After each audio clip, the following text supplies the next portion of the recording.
The first shuttle touched down on Kethra 9 at dawn, if you could call the weak violet light that crawled over the ice a dawn. Frost exploded away from the landing jets and the ramp slammed down. 400 Marines stepped out, rifles slung, eyes already wet. Every one of them wore the faded Copernicus gate patch on the left shoulder like a wound that had never closed. They expected resistance. They found none. The Borellian guards, thin, low-caste conscripts who had never wanted this posting, simply laid their rifles in the snow and backed away, palms open.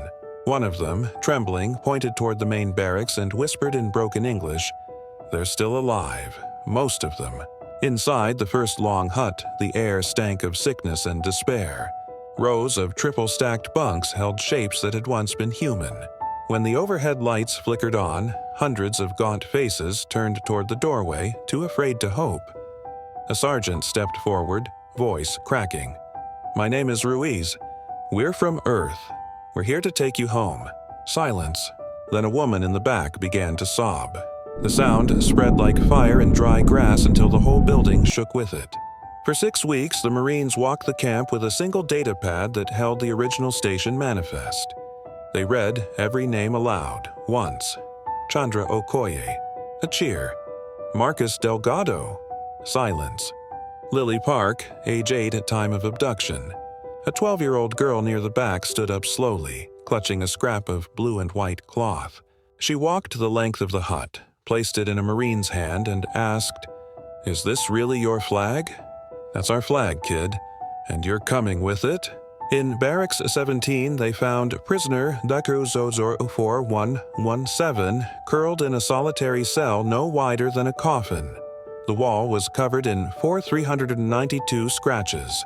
Beneath them, carved deep enough to draw blood from the fingers that had done the carving, were 2 words repeated over and over. Still human, they carried him out on a stretcher. He weighed less than his old station jumpsuit. On the last day, the transport Mercy of Luna loaded the final evacuees. As the ramp began to rise, an old man with a missing 3 fingers tapped the pilot on the shoulder. "Can we fly over the governor's palace one time?" The pilot looked at the Marine colonel. The colonel nodded. They banked low over the gilded spires that had mocked the mines for 4 years. Below, engineers waved. A series of dull thumps rolled across the ice. The palace folded in on itself and slid, slow and stately, into the black pit it had been built beside. No one on the shuttle spoke. A few saluted. Years later, on the rebuilt Copernicus Gate drifting above a blue-white Earth, the survivors gathered again. They were heavier now, louder, laughing, whole.